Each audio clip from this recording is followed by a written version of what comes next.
Welcome to the SRS Podcast. I'm your host, Erin J. Babiar, and I'm the Training Director of Support Raising Solutions. Whether you're a new ministry worker or a veteran looking to increase your competence and confidence, Support Raising Solutions seeks to bless you in your quest to be a spiritually healthy, vision-driven, fully funded Great Commission worker. My guest today is Erin Bergen. Erin has been with the ministry known as SIM for many years, over a dozen years, and had a chance actually recently to sit down with her husband, Ben. And she and Ben actually met doing missions work, so watch out for that, single people. But Erin, my friend, welcome. Thanks for being here today. Hey, thanks for having me. We appreciate it. Well, Erin, you and I have had the opportunity to talk about a lot of different topics. As I know that you train the SRS boot camps in-house for SIM, but one of the things that comes up on occasion is just this whole idea of having that relationship with your supporters, just being able to be connected with them in a way that goes beyond did their check cash. And you were sharing with me a little bit about how to really, it's important to appreciate our prayer and financial support team. And in particular, when it's not Thanksgiving and when you're not desperate for money. So, right. So thanks for being willing to get on the microphone with me today and just talk about that connection, that thankfulness with supporters. Sure. It's definitely something that I'm really passionate about. And I think that we get so caught up in that, okay, is the money coming in, and do I have these connections, and did I write a newsletter, that we forget about a lot of the other aspects in a normal relationship that we would want to have, or that we have with people, especially if we see them a lot.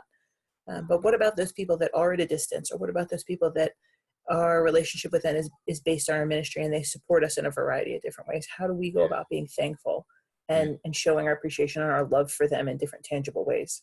I know that that's a challenge for, a lot of people. Maybe I should even say most people that raise and live off support, because if your supporters are like right there in your community and you see them all the time, you might run the risk of not ever thanking them because you see them so frequently. Or perhaps I guess you could go the other way and you almost profusely overly thank them too much.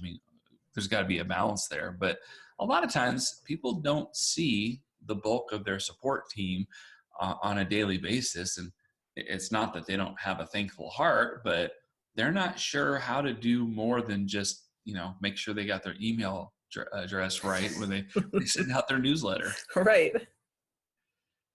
I think that there's a lot of interesting ways that you go about doing it. One of the things for us was we had to get into a good place and a good rhythm and plan these things in advance. If it was an afterthought, it's going to be received that way.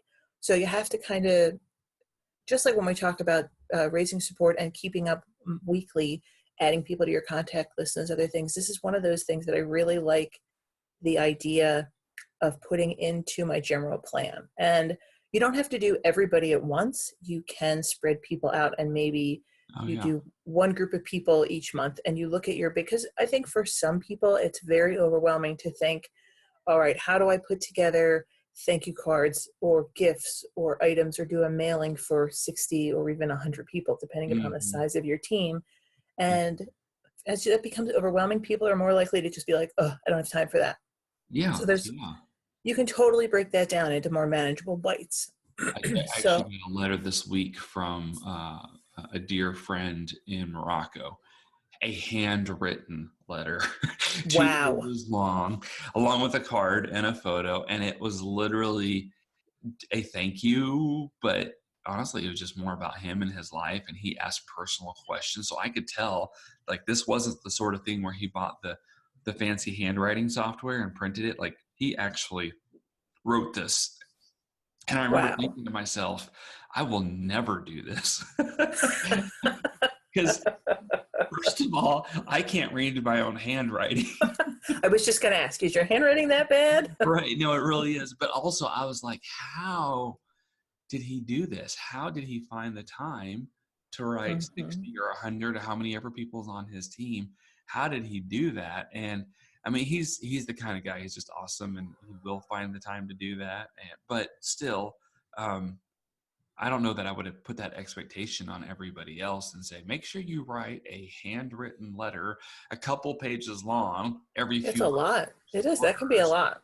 Yeah, that would be too much for most of us. So So could you do something instead? Maybe it was a postcard from the place where you're living. And I think that a postcard sized letter that sends something, it's got a picture on one side, a little note from you, as long as what you're sharing is insensitive, because, in a postcard, everybody's going to be able to read the back.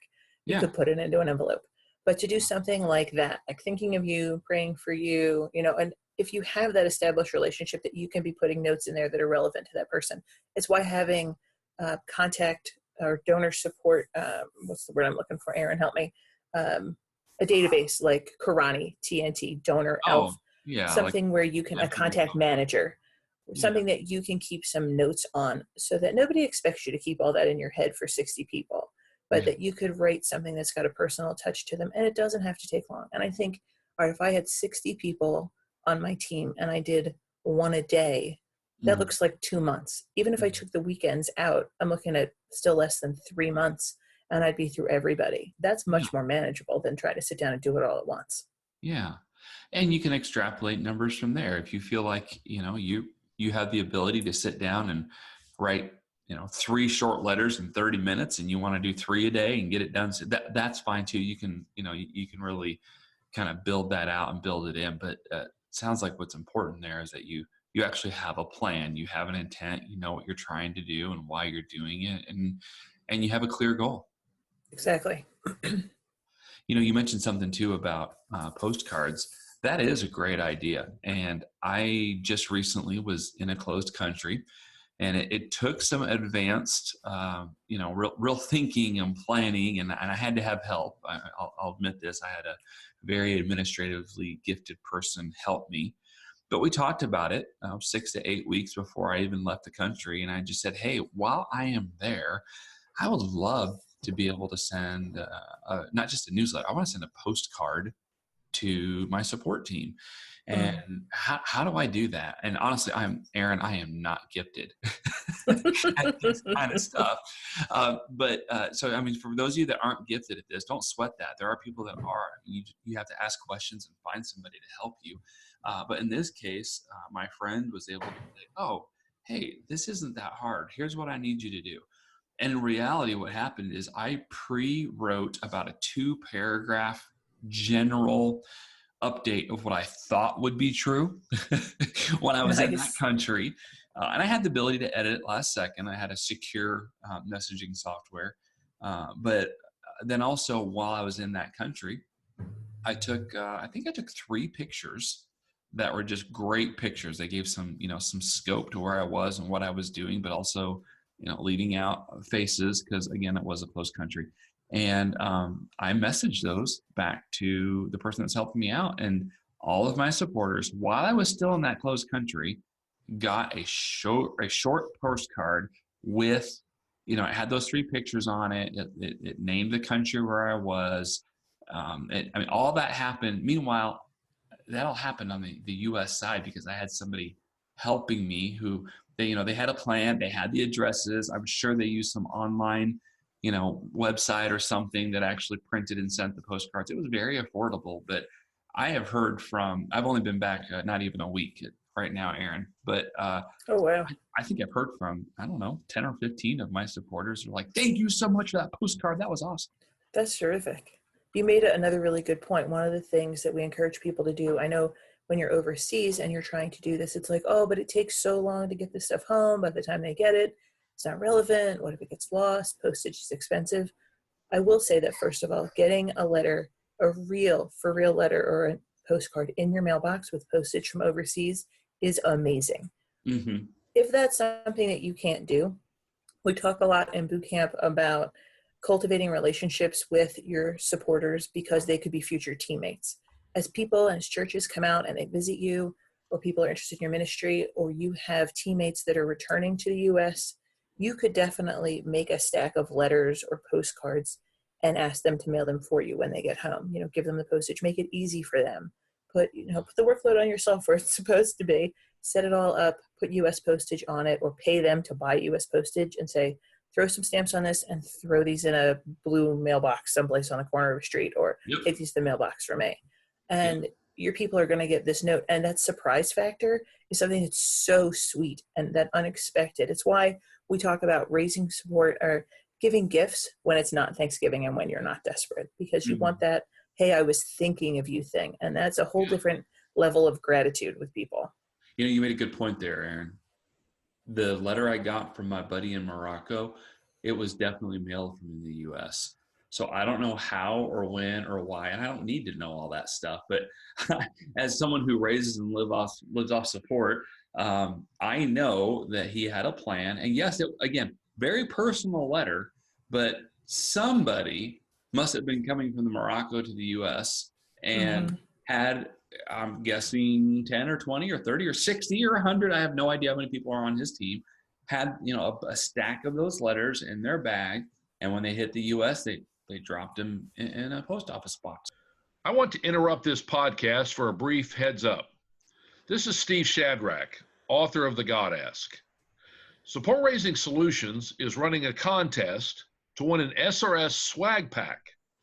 Go check out our past podcast episode, number 29, to get details on how you can get involved and possibly win some fun Support Raising Solutions swag, including a $100 gift card. If you get to help others as they're raising their support, a fair question to consider is, who's helping you? Who's pouring into you and helping you increase your capacity and ability as a support-raising leader, trainer, or coach? May I suggest that you be sure that you're a part of the SRS network, because it can be a matter of access. Access to a discount to the Support Raising Leaders Conference, access to the online course SRS Foundations, and access to the SRS Network member resource page. The SRS Network is designed to resource you and connect you with others who are also trying to develop support raisers for the Great Commission. Make sure that you are a part of the SRS Network. So, Erin, what do you think about how often would you recommend people give gifts or handwritten notes to people? Well, first of all, let me say there's no exact metric on this. You know, working with Support Raising Solutions, I mean, I've lost track of how many, thousands of different ministries we've had the chance to interact with, which is a huge blessing. But there's not going to be agreement. You know, you ask 1,000 different people this question, you're going to have a lot of different answers. So the best I can do is give some really, really large generalizations. One would be, make sure you say, even just thank you in every single newsletter. I mean, every time you just say, hey, thank you for your partnership, not thank you for helping me. That's a little bit different. One sounds a little more charitable and one sounds a little bit more like you're locking arms. So always say thank you for your partnership and everything. But to do an actual gift, to do an actual, a postcard, letter, something that's just different from your newsletter, well, I would urge everybody to consider doing something like that at least once a year. And that can be end of year if you want. You know, that can be a gift around Thanksgiving. That's fine. That might be what prompts you. Or maybe in your context, it's easier for you to do it at the beginning of the summer every year. But I think the biggest thing that I would care more about, more than the how often, is the intentionality of not just, yeah, I'll do that sometime, but more of, no, here's my plan. This is what I'm going to do. And whether that's once a year or twice a year or 3 times a year, I think that's kind of up to each individual person. I don't think you're less grateful because you only did, one sort of gift or personal thing for your supporter than somebody who did 2. It's there's a heart thing there. So yeah, I don't know, Erin. I don't know that I have easy answers, but I do know that some people are really good. Some leaders are really good about finding something tangible to give on a yearly basis. And I love that. I have a friend that, he gave me like a little statue thing when he was from Fiji, because he works with some clean water initiatives that helps them spread the gospel in Fiji. And he gave me something cool from Fiji. I still have it.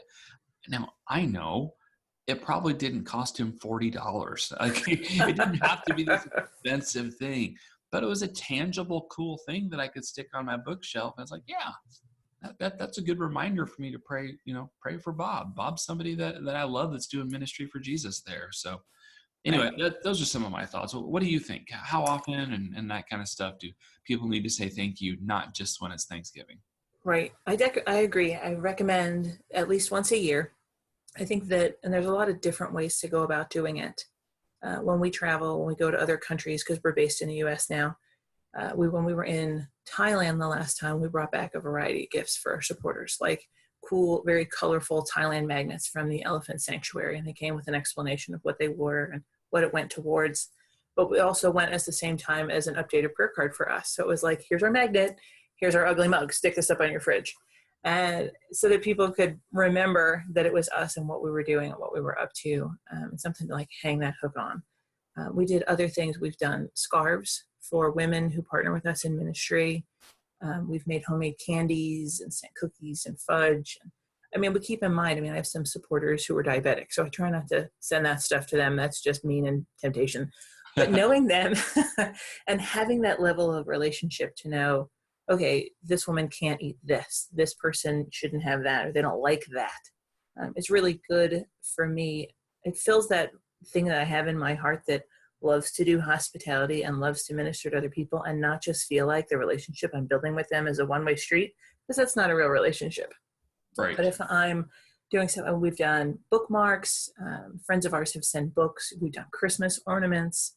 And when we talk about Christmas and the timing of this, I really don't recommend that you wait until like December to start doing this. This is one of those things that you want to be doing by November. You need to have a solid plan for what you're going to do. And if you aren't, preparing to come home and then be able to deliver these things in person, or if you are home and you're trying to figure out what to send, I wouldn't wait and then it come at Christmas time with a whole host of other Christmas things that they have to do.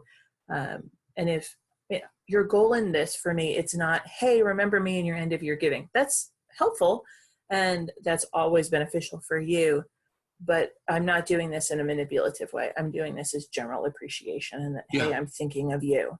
Yeah, it's not a thank you with an ask. It's not a, hey, thank you, and oh, by the way, here's one of our needs. It's just a thank you. Right. That's, unfortunately, I've seen that principle violated too many times. Yeah. In fact, so much so that I've noticed a trend that I actually think is healthy. You can tell me what you think about this. I've started to notice people that are being really vision driven. They send out a thank you in advance of their end of year ministry newsletter because they don't want to mix those things together. Right. It's a good point. It might be in October, it might be early November, but sometime before they get to the point where they send their end of year newsletter, they just send a thank you.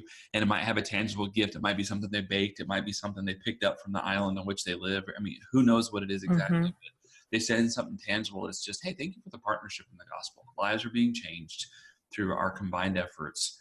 And here's a story of a changed life. Let me be clear. This isn't my win. This is our win. We're doing it together because of God, for God. Thank you for your part. And that's all it is. It's just it's like a visioneering thank you. The end. And then letting that arrive, not the day before your end of year ask shows up. Let there be some breathing time, so to speak. What do you think about that? I think that that's a great idea because that sets the stage for, hey, this isn't tied to anything. This is me communicating to you that I appreciate you. And when we talk about appreciating our supporters, Erin, do you advise that people say after they sit down and have a meeting with them, whether or not they need a follow-up, if someone's raising support initially or if they're back on furlough or home assignment, you tell people that they should be writing letters. Thanks for meeting with me. It was really great. I'll be praying for these following things that we talked about in our meeting. If you have prayer requests, here's where you can send them, and sending them a personalized note like the thank you for meeting with me. Yeah. I think that's, generally speaking, if you're wondering if you should send a thank you, I think the answer is probably yes, but maybe not always. I don't know. I've gotten in a habit that, and again, I am fully funded, but every now and then I'm asked to raise a little bit more. Either, my healthcare has gone up and so I need to, which unfortunately that's a yearly thing around my house, or something comes up with a budget, and I'm not raising tens of thousands of dollars more every year. It's usually a little bump here and there. But now that I've been fully funded for a while, I am in the habit of, when I sit down with somebody to ask for, ask them to join my team, I automatically send them a thank you for my time. Even if if they're a yes or they're a maybe, at a minimum, maybe even if they're a no, I might just say, hey, thank you. I appreciate that you gave me your time, and that you're going to pray for me in the ministry, even if they can't give, right? But other times, there have been times where I have sat down with supporters, and I honestly, I don't necessarily write a thank you. They're already on my support team. I might be asking them for a lift, and I probably should, but I kind of forget to send a thank you. But I do buy lunch. That's a good thank you. In fact, you asked us at an interesting time. I'm sitting down with some supporters today, just a couple hours from the time that we're recording this, and they gave a very substantial special gift almost exactly a year ago. And they had said, hey, we don't really do the monthly thing, we'll just kind of go year by year. And I maintained a relationship with them, but it's been a while since they've given, almost exactly a year. And I'm realizing, oh, hey, it's quite likely that they're going to give again if I invite them again. So I'm buying lunch today. It's a husband and wife. And if my wife, Marky, is having a decent health day, it's only a few blocks. The restaurant's only a few blocks from our house, and she'd love to go if she can. And so it might be 4 people that it could, all this to say, it might be $100 lunch bill. Like it really could be $100 lunch bill. That's a great investment. And where I say, hey, thank you. And here's an example. And I want to invite you to give again this year, and all that being said, I'm looking forward to it. It's not a high pressure thing. Obviously I hope they give again, but they gave so much, last year. Even if they don't, it would have been silly for me to, hold on to my money and go, well, I'm not gonna buy them lunch. I can buy them lunch. For I sure. can buy them lunch. Their gift paid for, I don't know, several dozen lunches, right? So Nice. Anyway, so I guess that's kind of my way of thanking them, but also inviting them again. And that might sound a little bit like, oh, Erin, hey, you're crossing streams, to use a Ghostbusters analogy. But yeah, I think in this case, I'm okay with that, because I am inviting them to do something different. So maybe, the more I think about it, maybe I should send them a thank you after we meet today. But I don't know. I'm not always in that habit. Again, I'm learning about this too. I'm not the expert in everything.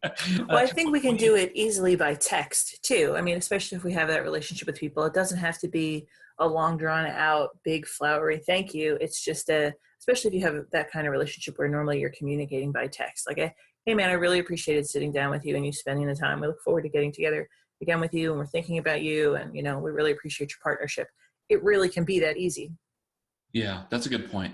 And I will do that. Whatever I invite them to do, my guess is, unless they say something clear in the lunch meeting, my guess is they're going to go, yeah, we think we might do something. And, if you don't hear from us by, X date, we'll have some sort of clarity, but I will at a minimum follow up with a text message that says thank you, even if I don't sit down and do a thank you card. Hey, speaking of thank you cards, I'm going to throw this at you real quick.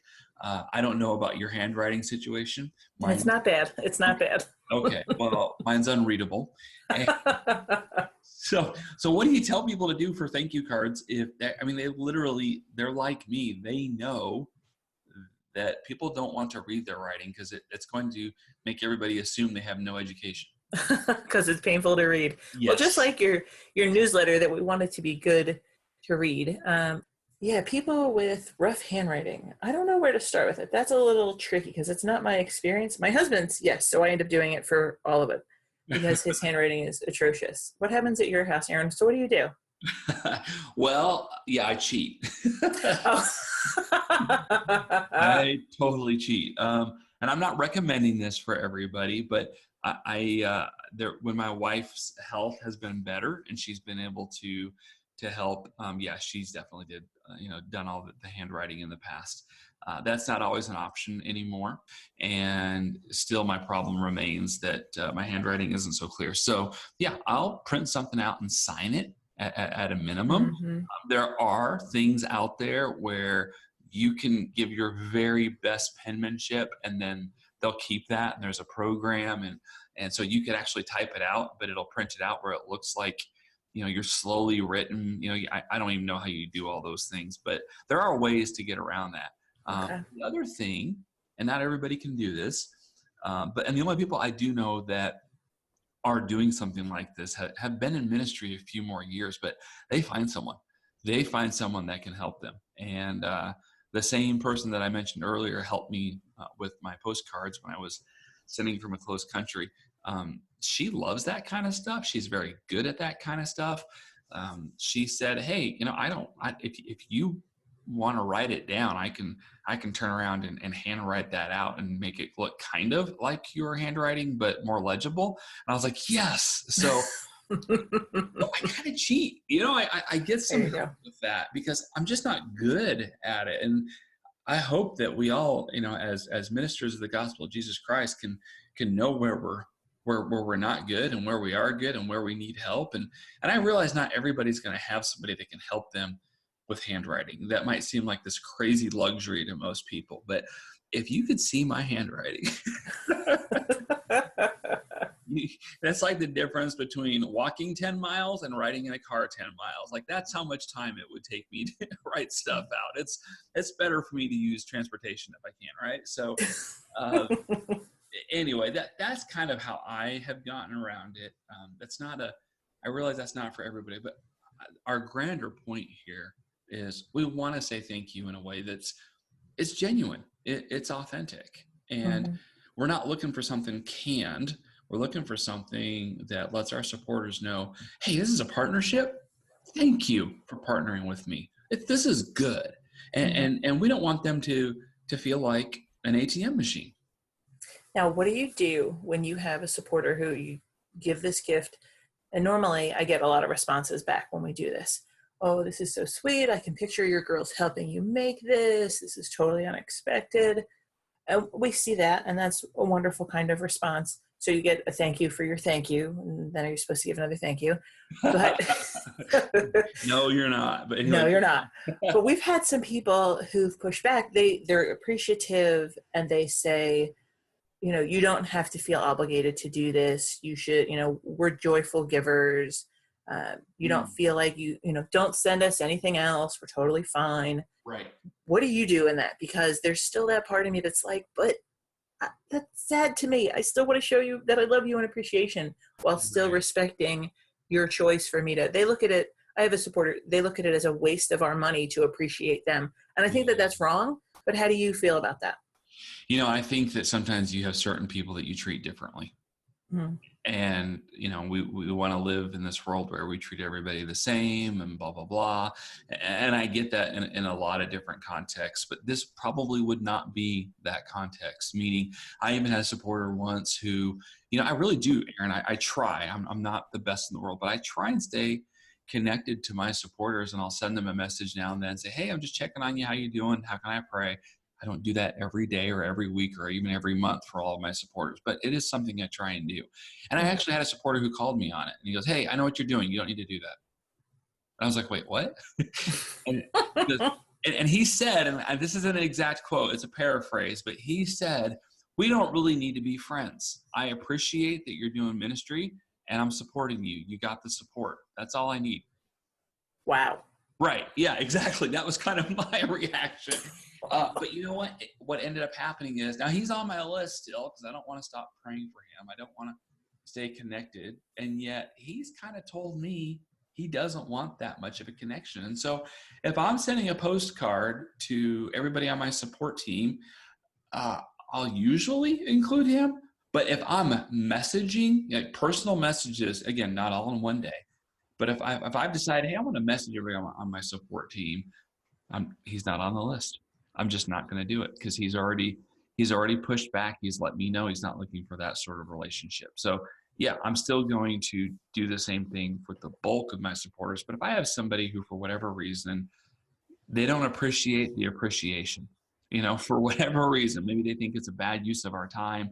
Um, I'm probably not going to push in on that too hard. Now, it is possible, Aaron. I think you could go back to that person and say, no, this is actually a part of my job, is to, pray for you and stay connected to you and let you know what's going on. Please accept these gifts. We don't do them all the time, but know that this is because we want to do it. We know we don't owe you anything, but we do appreciate your partnership in the gospel. If you have that sort of relationship and you feel like you can respectfully push back and maybe even teach them something. Again, I'm trying to be careful there. Like you don't want your supporter to feel like you're talking down to them. But maybe you can challenge them a little bit to see it with a different perspective. If that's going to be healthy, and you can do that in a personal way, not some text that comes off kind of terse and I think that's possible. I think that's possible. But the reality is, I'll end where I started with this particular thought is, yeah, sometimes you don't treat all your supporters the exact same because they're not the exact same. They're different people and they have different values and ways they like to communicate, and you need to listen to them. So you'd say it's really about knowing your audience well. Yeah, it really is. And your supporters, hey, they are your audience. I realize we don't want to be, the dancing monkey for them. That's not the point. But we do need to listen to them, not just make them, not just communicate at them, right? But we need to hear what they're saying. Yeah, exactly. Oh. Well, Erin, this is a good topic. I love that we're at the time we're recording this and talking about this. We're nowhere near the holidays, so that's good. I don't know that we'll ever solve this, but I do think it's worth bringing up now and again. So before we wrap up the podcast, any final thoughts that you would encourage people who raise and live off support? What would you tell them that you would say, hey, keep this in mind? I really think that it's important to not forget to be prayed up and to be praying, obviously, for your ministry, what that looks like for you as an individual and the personal growth that can happen or that needs to happen for you, but be praying for the people that you're ministering to and for your supporters. I think that communicating well is really important, and communicating not only just your passion for your ministry, but your love for your supporters. And for some people, keep in mind what their love language is. Sometimes that's time. Sometimes that's gift giving. Sometimes that's acts of service. Knowing your audience goes a long way, and building that relationship with them where they feel very valued by you is important, because I have to put myself in their shoes sometimes. For the people that we support, what are my expectations for them? Setting that up in the beginning when they agree to join your team is important, but keeping that in mind, it's not just this thing that you're drudging through every day. Your support raising relationship should be this very lively and vibrant, flourishing relationship. And so you have to think creatively about how you get to build into that. And the gift giving and the handwritten thank you notes with postcards are just one really small part of that. Mm-hmm. But I think there's so much that we can do to cultivate those relationships, but we have to be intentional about that too. Yeah. I'm glad you brought that up to kind of close this out, because it should be a dynamic thing. It's not just this canned thing. And that brings me back to there's a part, and I know that you know this, Erin, because you help facilitate boot camps. There's always a part in the boot camp when we're talking about this sort of stuff where people who are participating, you can almost see it on their faces, and they're thinking, when do I have time for this? I'm doing full-time ministry. Mm-hmm. And there is time, and it takes a plan. And obviously we talk about that and how to organize your time. And it's really not as hard as what you might think it is if you're organized. And that's why we spend time talking about that in the SRS Bootcamp. So again, to all the listeners, we realize that there are some different ways that people find some support raising training, but reading a book is different from training, and training is different from being coached. We really believe that everybody needs to find some healthy training, whether it's an SRS boot camp or it's something else. And so we encourage you, if this whole concept is kind of blowing your mind and you have no idea where you would fit this into your flow, then you might need some more training, or you might need to find something else that's going to teach you how to organize your time so that this is a normal part of your process that doesn't seem like an interruption from what you're doing for the kingdom of God. So, well, Erin, thank you again for your time today, my friend. It's always good to speak with you, and every now and then we get to do a boot camp together, and so I appreciate you, and thanks for bringing your thoughts on this topic. Oh, that's my pleasure. Thanks, Erin.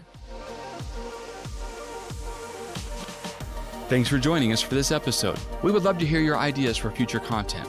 Please visit supportraisengsolutions.org/feedback to share your thoughts and questions. Also, wherever you download your podcast from, be sure to subscribe for future episodes and come back each week to gain more insight into the process of building and maintaining your personal support team.